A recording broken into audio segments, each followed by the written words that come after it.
Lord, pag hindi siya, tanggalin mo na lang agad. Si Lord naman, ang bilis sumagot. Tinanggal talaga.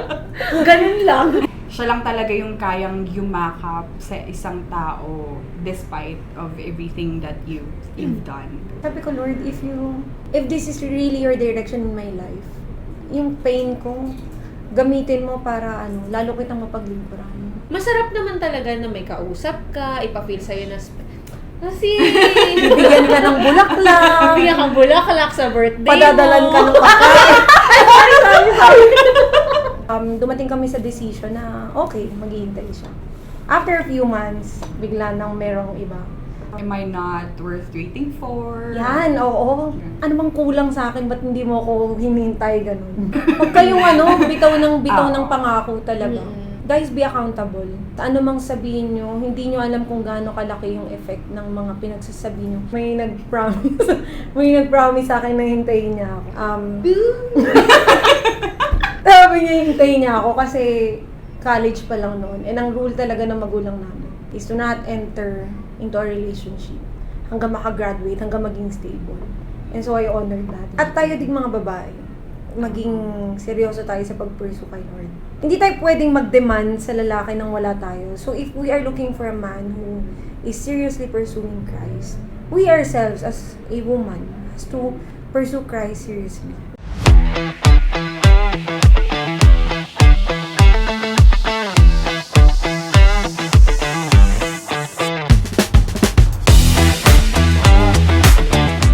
Hi guys! Welcome to our vlog. So for today's video, ang ating pag-uusapan ay about love. So, marami kasi kaming karanasan that we'd like to share with you. Baka makarelate din kayo sa aming mga... Grabe naman sa maraming karanasan. Parang mga 35 na tayo. Alam niyo yung mga young adults na marami ng heartache sa pinagdaanan. The joke lang. Pero baka malayin nyo, mapulutan natin ng aral. So for our first question that we'd like to answer is, what are the lessons we've learned about... Ano yun?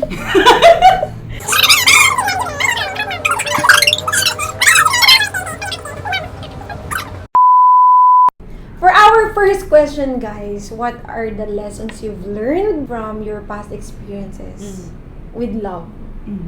With boys? Sige, sino na? Ikaw na, parang excited ka eh. Natutunan ko sa mga experiences. Actually, wala naman akong masyadong experiences. Ako po ay NBSP, hindi lang halata. Though may mga na-meet akong mga tao, nakapagpalagayan ng loob, ganyan, may mga iilan din naman. Hindi madami pero may mga iilan. Siguro ang natutunan ko ay pag talaga nilagay natin sa kamay natin yung ibang areas ng buhay natin at tayo ang nag-decide, panigurado ay sasablay. So, ilang taon na ako? 27. May mga... Sasabihin pala yung edad dito. 27 na ako. May na-date akong... Kapapangalanan. Hindi ko ang papangalan. Hindi, dalawa lang naman sila. Sino ba yung nakakainis? 2022 at saka 2023. Tapos, may mga ilang nag-pursue. Hindi ako nagmamayabang. May mga ilang nag-pursue pero hindi din will ni Lord.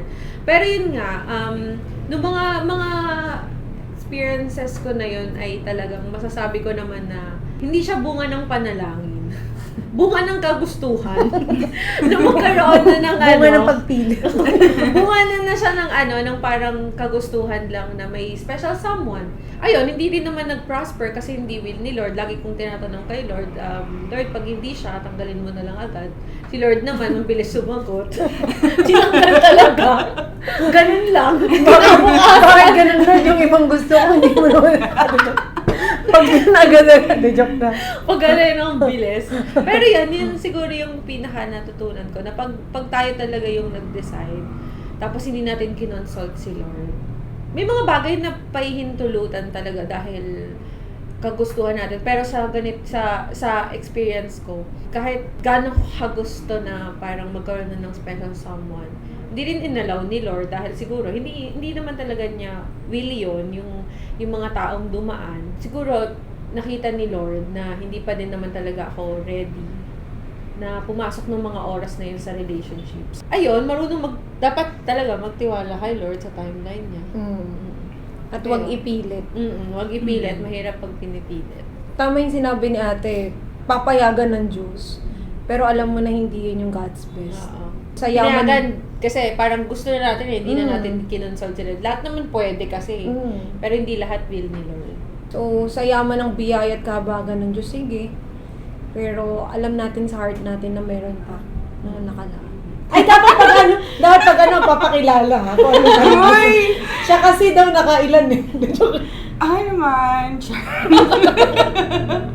Hindi, konti lang rin naman, di rin naman super dami. Ganun. Siguro nag-start akong mag-enter ng relationship nung high school ako, tapos nag-stop yun ng college, tapos nagkaroon lang ulit ng someone nung nagtrabaho na ako. Tapos siguro yung very impactful, syempre yung most recent, ganon. Pero wala kaming label nun, pero we do everything na ginagawa ng mga couple, ganon. So, I guess, sobrang dami kong natutunan sa experience na yun, as in super dami talaga. Pero pinakamagandang lesson siguro na natutunan ko doon ay wala talagang love like God's love. Wala talagang love na katulad ng love ni Jesus. Tsaka kay Jesus lang applicable yung He can see past through your mistakes. Diba? Dun feeling ko dun nanggaling yung idea ng love is blind eh. Kasi you see past their mistakes. Ako, I tried to see past his mistakes.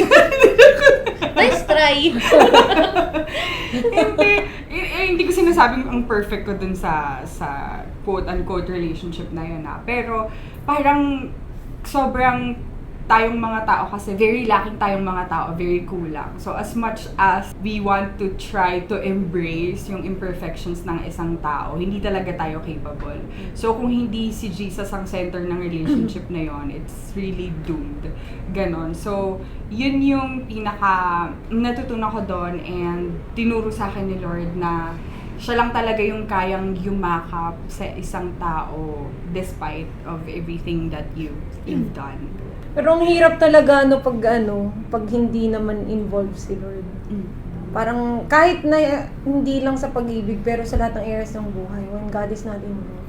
Chaos Hindi siya talaga. nagpa-prosper. Oo, exactly. Kahit anong try mo, gano'n. Kasi lalo sa relasyon, kailangan nandun si Lord kasi siya yung mag-i-heal sa inyo pareho eh. Hindi nyo pwedeng gamutin yung isa't isa eh. Hindi nyo pwedeng i-fix yung isa't isa. So, si Lord lang talaga. Ako naman. Hindi ko ito kinikwento kasi sa mga vlogs or sa ibang tao. Very secretive ako. Few people lang yung may alam nito. Pero, once in my life, may nag-promise sa akin na hintayin niya ako. Sabi niya, hintayin niya ako kasi college pa lang noon. And ang rule talaga ng magulang namin is to not enter into a relationship hanggang makagraduate, hanggang maging stable.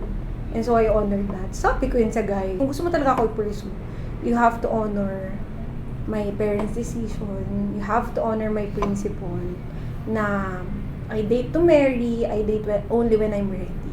So sabi ko, we have to grow separately. It's not wise to grow together. Kasi nga ako, I have my own path. Ikaw din.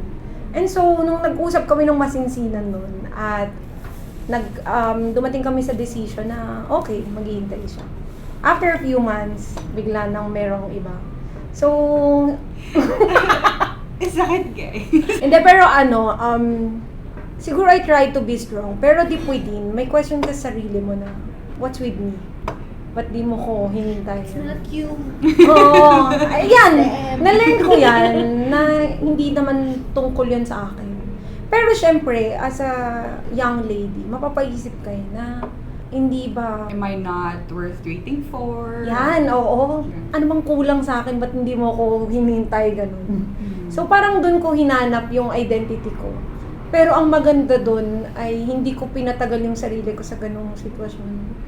Kinumbinsi ko yung sarili ko that I have to really be serious with my walk sa paglilingkod ko sa Panginoon. And during that waiting season, Hindi ako masyado kasi ma-open talaga sa iba about may hurt yung pain ko. Pero pinadil ko yun kay Lord. Sabi ko, Lord, if this is really your direction in my life, yung pain ko, gamitin mo para lalo kitang mapaglingkuran. Help me to find my security in you. Help me to see myself from your perspective. And it's not easy kasi lagi from time to time makikita mo pa rin yung sarili mo na ano bang kulang sa akin. Pero habang lumalalim ako sa Panginoon, na-realize ko lang na sobra akong iniingatan ng Diyos. Sobra akong maganda sa paningin niya para ipamigay lang kung kani-kanino na hindi kayang mag-handle ng puso ko. Although we crave for connection, for partnership, it's very important na magiging sobrang careful ka sa kung sino yung tao lang na ipapapasok mo sa heart mo. Kasi siguro this is a message for like sa mga lalaki din na may planong i-pursue yung babae, ganon. So hindi nyo kasi grabe, may ano yan may weight yung impact ninyo no matter how long or how short you stayed sa buhay ng babae. Kasi, tinan mo, yung kay Sam, diba, the guy promised to wait for her, pero dahil hindi siya naantay, it made her question her entire identity, her entire worth. So, ganun siya. Careful kayo. Huwag kayong bitaw ng pangako talaga. Guys, be accountable. Ano mang sabihin nyo, hindi nyo alam kung gaano kalaki yung effect ng mga pinagsasabi nyo. Minsan out of emotions lang yan I want to pursue you, you're the woman I want, you're the woman I will wait for, mga ganun-ganun. Tapos parang eventually, hindi pala. Anong gagawin namin? At saka dyan na also yung trust issues. Ay, exactly, oo. Kasi parang, based sa experience na din, marami din naman talagang guys na daming binitawang salita, nag-act din naman. Pero parang hindi natin alam kung ano naging reason bakit biglang umatras ganun. Pero parang sa susunod na lalaking bumisita sa buhay natin, parang nagkakaroon na tayo ng trust issues na baka ganito rin katulad nung lalaki dati na magbibitaw ng salita, mag-a-act, then naalis ulit. So, parang, yun nga, magiging careful lang talaga sa mga binibitawang salita. Kaya sobrang importante na yung mga i-entertain din natin, mga lalaki talaga ay hindi lang basta-basta. At yung talagang may takot sa Diyos. Kasi pag may takot yan sa Diyos, Hindi din. Hindi, sorry. Kasi iba yung Kristiyano It's different when you say Kristiyano tong lalaki, sa lalaki na may totoong may takot sa Diyos. He would fear yung saktan yung puso mo. And dahil sobrang close yung guy na yon saka si Lord, papamarisan niya si Lord Alam niya na si Lord promise keeper. And so he has to be a promise keeper. He will be a man of his word. Pag walang takot yan sa Diyos at hindi yan malapit sa Diyos, sinong papamarisan yan? Diba? Kaya kung gusto natin ng someone na matino, yung totoong matino, doon tayo sa lalaki na a man after God's own heart. Tsaka always, intention versus impact. Kahit no matter how good your intentions are, iisipin mo kung paano makaka-impact yun dun sa isang tao. So, you may mean well, pero baka hindi siya maging maganda yung impact after. Lalo na kapag hindi ka nag-follow through dun sa words mo. Ganun. Or even actions. Ito kasi maraming karanasan. Gusto niyo ba mag-name drop ako? Hindi, pero siguro ako personally, nakita ko si ate na may mga ganong instances sa kanyang buhay. And I'd like to take this opportunity. Hindi na sabihin sa mga lalaki na hindi nyo alam. Para i-call out yung mga lalaki. Hindi nyo alam kung gaano ka-precious yung puso ng mga babae sa Diyos. Though God loves everyone equally, pero grabe yung pagtingin ni Lord sa mga babae. And kayong mga lalaki, ayusin nyo. Kasi you never know na pag sinasaling nyo o sinasaktan nyo yung puso ng babae, sinasaktan nyo yung puso ng Diyos. Tsaka kay Lord kasi kami nagsusumbong. So, lagad ka kay Lord. Ako personally, yung natutunan ko dun is to really find my security mula kay Lord. Wag nating iasa sa kahit kanino, wag nating iasa sa mga lalaki. Talagang sa Diyos natin hanapin yung security natin sa mga pangako niya. at sa kung paano niya tayo din. Tsaka yung sa social media na lagi natin nakikita, di ba, yung heart natin, ibigay daw natin, ipagkatiwala natin kay Lord. Kasi sa generation natin ngayon, sobrang dali nang ibigay yung heart natin, na parang makausap mo lang, talking stage na agad kayo, tapos i-ghost ka after 2 months, 2 weeks, ganyan. Specific yung 2 months. Sorry. Pero yun nga, yung mga ganong cases.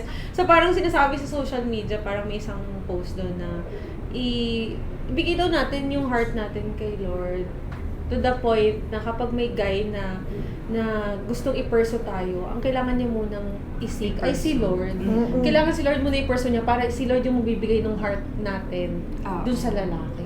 Ay, oo, maganda yan. Yung, parang nakita ko din yan. English yun pero hindi ko lang ma-translate. Hindi, wait lang. Our hearts should be so hidden in God yun. that He has to pursue God first. Oo, bago niya makuha Makuha. bago bigay ni Lord yung heart natin doon sa mga lalaki. Mm-hmm. Kasi syempre sa generation ngayon, bilis talaga ibigay ngayon. Oo. Dahil syempre gusto natin, masarap naman talaga na may kausap ka, ipa-feel sa'yo na kasi Bibigyan ka ng bulaklak. bigyan kang bulaklak sa birthday Padadalan mo. ka ng pagkain. Sorry. Pero yun, ang dali na lang talagang ibigay. I mean, ang isang bagay na madaling ibigay, madaling bitawan ng mga tao yan eh.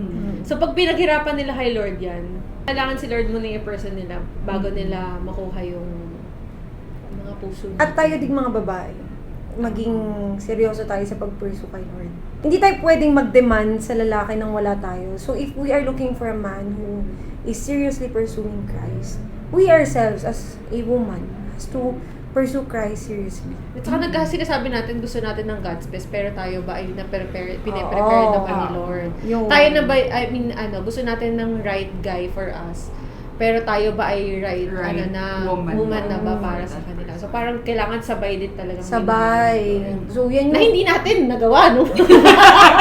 At yun yung dapat yung Oo. Diba? Kasi alam naman yun ng Diyos eh. Ba't kanya bibigyan ng lalaki na seryoso? Kung ikaw nakita niyo yung buhay mo na hindi seryoso sa Hindi pa. pagsunod, hindi pa seryoso. But we have plenty of time to make things right, diba? As women, if we are looking for someone, yung God's best, tayo din mismo, maging God's best tayo. Ayusin natin yung sarili natin. O gusto mo ng lalaki na may fear of the Lord, ikaw din. Gusto mo ng decent man, you have to be a decent woman. If you're looking for someone na stable sa lahat ng areas, ikaw din mismo.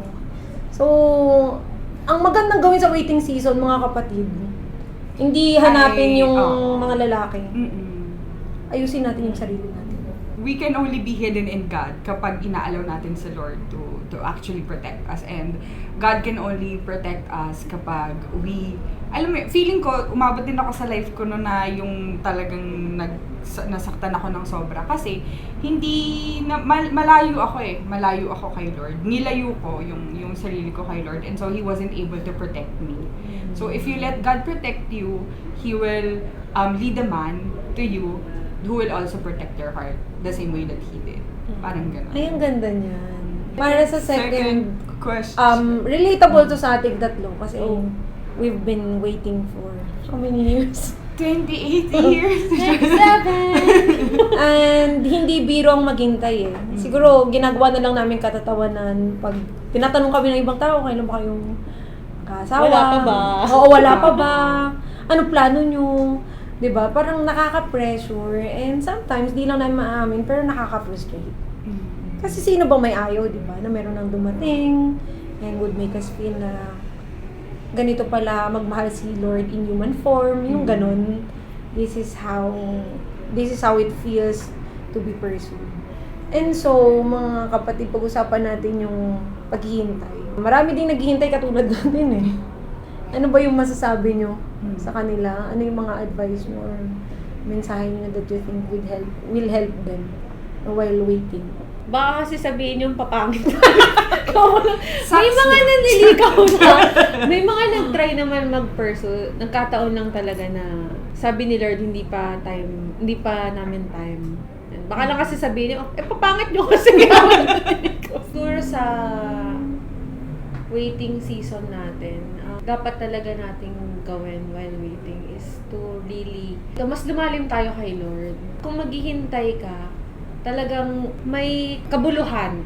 Ayan, gawin mo yung mga bagay na sa tingin mo madedevelop yung relationship mo kay Lord, ma-develop din yung character mo as a godly woman, ganon. Hindi lang kasi, hindi pwedeng habang naghihintay parang tenga ka talaga sa bahay, tapos parang hinintay mo lang kumatok yung magiging asawa mo, tapos ikakasal na kayo. Hindi pwedeng ganon. Dapat pala daw, kapag naghihintay tayo, talagang mag-e-effort tayo na mas lalong lumalim kay Lord. Kasi kung ganon lang din, yung parang, iba kasi yung parang naghihintay ka lang, na parang talagang pinapalipas mo lang yung oras, pinapalipas mo lang yung araw, hinihintay mo lang na after 6 months, ay bigla na lang may magpurpose sa'yo. Hindi. Dun sa season na naghihintay ka at ipag-pray mo talaga kay Lord na hindi lang basta Lord ibigay mo na yung mapapangasawa ko, pero talagang i-mold ka din ni Lord para maging ready ka din doon sa mapapangasawa mo.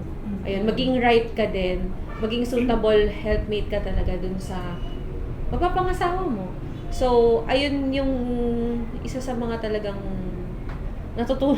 natutunan ko sa mga past experiences ko sa love. Ako kasi personally, hindi ako super duper pressured. Pressured lang ako in a manner na parang gusto ko kasing magkaanak, gusto ko mag-build ng family, and I'm not getting any younger. And syempre nga, yung mga babae, may biological clock tayo, ganon. Pero ang iniisip ko na lang, if the Lord wants it to happen, He will make it happen naman for you. So, as I am waiting, siguro hindi ko na lang siya iniisip na nag-aantay ako. I am making it a time to commune with my Maker. So I am making it like, iniisip ko siya na oras siya for me to really develop yung, katulad sinabi ni Trish, to really develop your relationship with Jesus. Kasi for me, ang relationship, ang marriage ay reward siya eh. Kasi ito personal take ko lang siya. For me, ang marriage, ibibigay siya sa'yo ni Lord because He knows that it will not be one of the things na makakapagpalayo sa'yo sa Kanya, but would also drive you closer to Him. I'm not developing my relationship with the Lord para regaluhan niya ka ng partner or whatsoever. I'm developing my relationship with the Lord kasi I know that that's the most important relationship I should have. Pero hindi naman sa hopeless na akong magkakaroon pa ako ng partner or what. Pero I just know na kapag pinasaya ko yung puso ng Diyos ay ibibigay niya yun nang hindi ko ina-expect. Kasi si Lord full of surprises siya eh. So, nag-expect na lang ako ng surprise from the Lord, and I'm enjoying the waiting season. Parang ako personally, hindi niyo ako mapapansin na nag-share about finding someone, ganon. Kasi I'm all good. Hindi, parang medyo pretentious siya pakinggan. Kasi malungkot naman talagang mag-isa minsan. Madalas. 10 p.m. 11 p.m. to 11 p.m. Lalo na kapag may mga lakad ka ng malayo, sila ang kasama. Malungkot naman talaga. Masaya rin yung... Yung umuulan pero wala kang mabuk ng gas. Yung nagugutom ka, gusto mo magpabebe kasi wala namang magbebebe sa'yo. Lungkot naman natin. Sad naman talaga siya. Pero kapag nare-remind ako ng meron nagpe-pursue sa akin everyday eh. Tapos yung nagpe-pursue sa akin everyday ay King. So, it makes me feel better every single time. So, ganun din. Feeling ko same lang din talaga kami nang may advice sa inyo na it's the best time. Ang waiting season ay yung best time to be deeper dun sa relationship niyo ni Lord. Yun lang talaga yung maganda doon. Hindi siya parang consolation na mag-focus ka na lang sa Lord, ganun. Hindi. For me, ang waiting season talaga, yun yung panahon na gusto ni Lord maging very firm yung foundation ng relationship nyo. So that, kapag ibinigay niya yung the one for you, hindi yun makakaagaw ni Lord. Ayun na. At saka yun nga, you really focus on yourself, sa relationship mo kay Lord. Ako kasi parang hindi naman ako sobrang naniniwala na, huwag mo kasing hanapin, darating din yan. I mean, tama naman. Pero kasi dun nga sa waiting season natin, kailangan talaga kasabay nun, yung ipagpe-pray mo rin siya. Hindi lang siya basta parang stagnant ka na na parang, okay, next time ko na lang ipagpe-pray. Ganun. May tinatawag na actively waiting. You do something while waiting. Hindi lang yung parang, bahala ka na Lord. Hindi ganun eh. Kasi kawawa naman si Lord, di ba? Kung sa Kanya natin iaasa. We do our part, God will do His part. Ako, what I'm learning sa waiting season that I'd like to share is that kasi sa kanila, yung you enjoy your relationship with the Lord.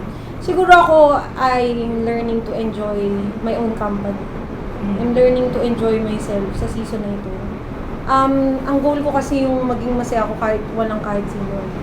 So, gusto kong dumating sa point na wala akong kakailangan. Kaya kong kumain sa labas ng mag-isa kasi I enjoy it eh. Kaya kong gawin yung mga bagay ng mag-isa and I don't have to depend on anybody but God. So siguro yon, enjoy myself. Let us enjoy ourselves, our own company. No? Darating kasi yung season na ilalagay ni Lord sa heart natin yung, kailangan mo na ng somebody. Pero sa single season daw, talagang God will give us a heart na wala pa talagang kakailanganin kundi siya lang. And God wants us to enjoy ourselves. Diba? God wants us to love ourselves, yung pagandahin natin yung sarili natin, ipamper natin yung sarili natin. Mga practical tips lang to. Huwag niyong hayaan na yung buhay niyo umikot sa ibang tao. Diba? Yung kailangan niyo magpaganda kasi para ma-appreciate kayo ng lalaki or ganun. Just love yourself. Mag-effort kayo para sa sarili niyo kasi yun yung gusto ng Diyos para sa inyo. And pangalawa siguro, yung experience new things. Siguro, marami akong kilalang nanay na nadadala nila yung frustration sa loob ng tahanan o naibubunton sa anak. Kasi nung single sila, hindi nila na-experience yung mga dapat nilang ma-experience. So ako, sinasabi ko lagi sa sarili ko, ngayon na nasa single season ako, gusto ko maging cool mom. And so, yung mga sa tingin ko, hindi ko pa nagagawa, I'd really like to experience it now. Hindi ko sinasabi yung mga masasama, pero yung mga bagay na sa tingin ko, I can only do it while I'm single. Kasi there are some things na hindi mo na magagawa when you're a mother. Diba? Tapos, an experience. Tapos, Hindi, at saka, wait lang, kaya nga dun mo malalaman na may mga stages talaga ng buhay. Hindi mo pwedeng, kunwari, di ba sa age ng teenager, ang hirap na parang pasukin mo agad yung pagiging nanay kasi hindi naman yun yung season. So, kailangan... Doon mo malalearn yung importance ng pag-seize kung nasang season ka na. Hindi mo mamadalin lahat ng bagay. Kasi kunwari, teenager ka, tapos bigla ka nag-skip ka ng stage, parang doon talaga parang nagkakaroon ng sobrang maraming regrets na parang sana pala, in-enjoy ko yung ganito, sana pala, gano'n. Lalo na tayong single, hindi natin nakikita na we have plenty of time na i-discover yung mga strengths natin. We have plenty of time to grab opportunities sa buhay natin, sa career natin. Paano pag naging mommy na tayo? Meron na tayong ibang level ng responsibility. And so siguro ako yung talagang goal ko na ma-experience yung mga bagay-bagay na sa tingin ko ngayong single season ko lang ma-experience. Para pag binalikan natin at naging nanay na tayo, marami tayong may bibigay sa anak natin. Kasi alam natin na hindi tayo naubos. At saka maintindihan natin din yung phases ng buhay nila. We can relate. Hindi yung pag kunyari naging nanay na tayo. Ang hirap no? Yung puro magagalit ka lang na magagalit sa anak mo. Kasi yung frustrations mo sa sarili mo, ipoproject mo sa kanya. Kaya siguro ako ngayon, yun talaga yung gusto kong maging masaya. Gusto kong ma-enjoy. Gusto kong ma-maximize yung oras para pag naging nanay ka na kaya mong ngitian yung anak mo at masabi sa kanya na I'm ready for you. Enjoy life. Yes, ganun. At wala kang regrets na pwede mong ma-pass on sa kanila. Wala naman silang kasalanan Wala po kami issue sa mga magulang. Walang issue. It's just our observation. Dami kasi din namin kilala. Yun din yung maganda sa single season, no? Tapos meron kang napapaligiran ka ng mga ng family. Feeling ko advantage yun na hindi natin masyadong na-appreciate ngayon kasi minsan nakakaingit talaga, 'di ba? Yung parang may pamilya, lumalabas sila, gano'n. Pero you get to learn from them. Feeling ko yun yung mga gift, yun yung isa sa mga gift ng singlehood. Saka siguro, kailangan natin ma-realize na magkaiba yung naglagay na si Lord sa heart natin ng nagdalong na tayo na ipag-pray yung suitable helpmate na ibigay na ni Lord.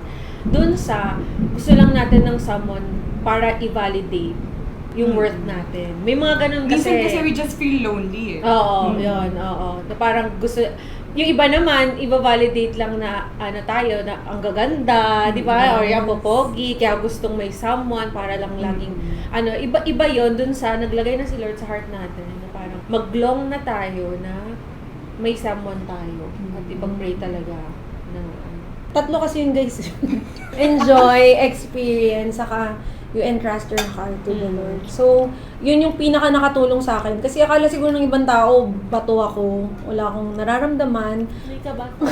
Higa ba to? But there are moments na ang hirap talaga, lalo na pag nakikita mo yung mga kaedad mo nagsisipag-asawa na. May nagpe-pursue na sa kanila, nakikipag-date sila sa labas, and Kasi kapapatanong ka, Lord, ano bang mali sa amin? Pangit ba kami? Ano kami pangit? at ang pinakamahirap sa akin kasi, personally, hindi ko na-experience yun in my entire life. Yung makipag-date. Alam ko, weirdo ako guys eh, yung you go out with somebody. Yung magsine nga, nakasama yung, wala akong experience at all. And there are times na talagang may kirot na sa puso mo. Pero every single time, every now and then, I give my heart to Jesus. Once you give your heart to Jesus, alam mo na meron siyang i-deposit na peace sa puso mo na I know the best timeline for you. Alam ko yung best time to give. Pero siguro isa din sa parang makikita natin, kunwari pag binigay na talaga ni Lord, you get to enjoy that with your husband. Oo. Yung mga first date, first cine date. Eh Oo. kami na excited si Ante. Eh kami, Kasi kami diba, na-expect na namin siya eh. So parang hindi na siya sobrang special kapag nagsine ka. Hindi, special pa rin naman siya, pero parang na-experience na kasi namin siya with other people. Meron ka ng frame of reference, pero Oo. yun yung medyo Yun yung hindi regretful. cute. Oo, Yun yung medyo hindi- regretful. yun yung Kaya hindi huwag kayong magmadali. Kaya we Kasi- do not recommend. Oo. Ako ini-imagine ko na lang kung gaano, kunwari si Sama, kung gaano ka-precious yung magiging first holding hand yan, gano'n. Si baby girl.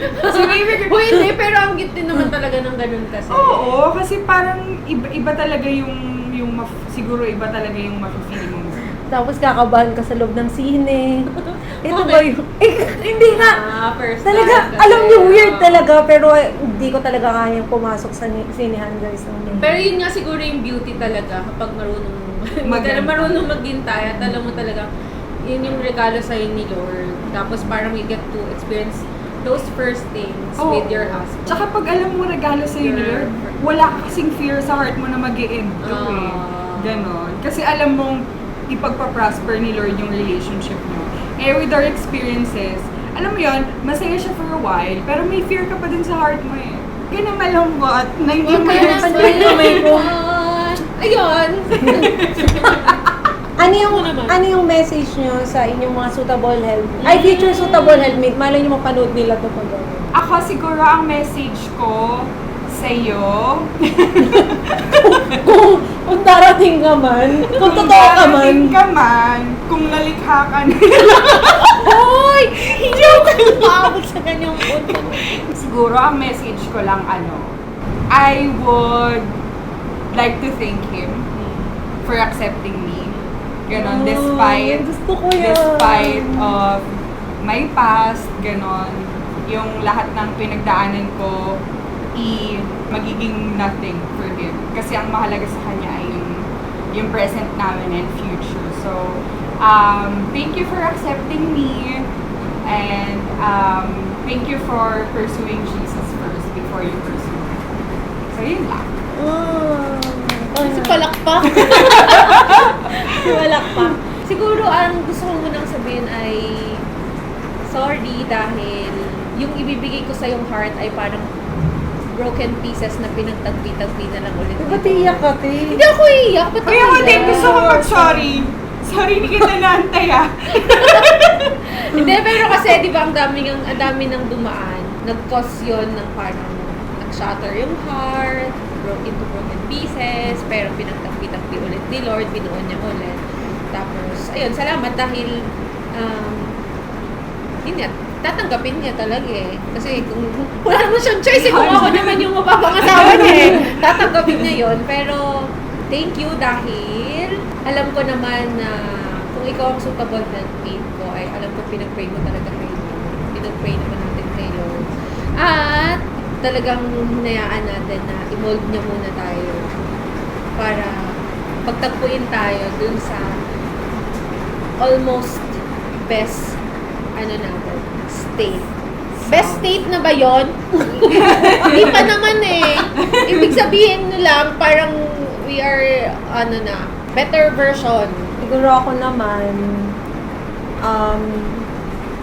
please, cling on to Jesus because it's not going to be because it's not going to be an easy journey with me. Issue nga. Yun siguro yung ano ba yan? Bakit nag-iiyak? Because it's not easy to have someone like me. Like yung sinasabi sa mga friends ko eh, someone with no experience, well, it's good, pero clueless talaga ako. And so, umapit ka ng sobra kay Jesus para kayanin mo yung calling, yung price to pay, yung waiting, and yung mga lapses at weaknesses ko sa buhay. And we just take our time because it's going to be forever with you. So, ikaw ay regalo ng Diyos. And that's it for today, guys. Thank you for listening. Yes. And watching. Yes. And kung meron pa kayong mga naiisip na pag-usapan namin, kung gusto niyo nakasama ko pa silang dalawa sa mga vlogs ko, ay mag-comment Or lang. kung gusto nyo naman, yung mga production team natin sa next vlog. May production team kasi kami, May guys. production team kami behind the camera. Yes. Mag-comment kayo kung may mga ideas kayo that would like to hear from us, mga Kung gusto nyo rin pangalanan namin lahat ng Ayo, guys. Yan ang gustong-gusto namin. I-comment namin sa comment section. Joke. nakalink yung profile. Yung. Joke lang. So, to end this vlog, anong prayer? Live group. So, to end this vlog, naalala ko lang yung sa Songs of Solomon. Do not awaken love until it's always ours. Hintayin natin si Lord na i-awaken ang puso natin. Let us wait, let us be productive, let us give our best for Jesus at this point in time. One day, God will give us God's best. So, God bless us all and we love you with the love of God. Thank you.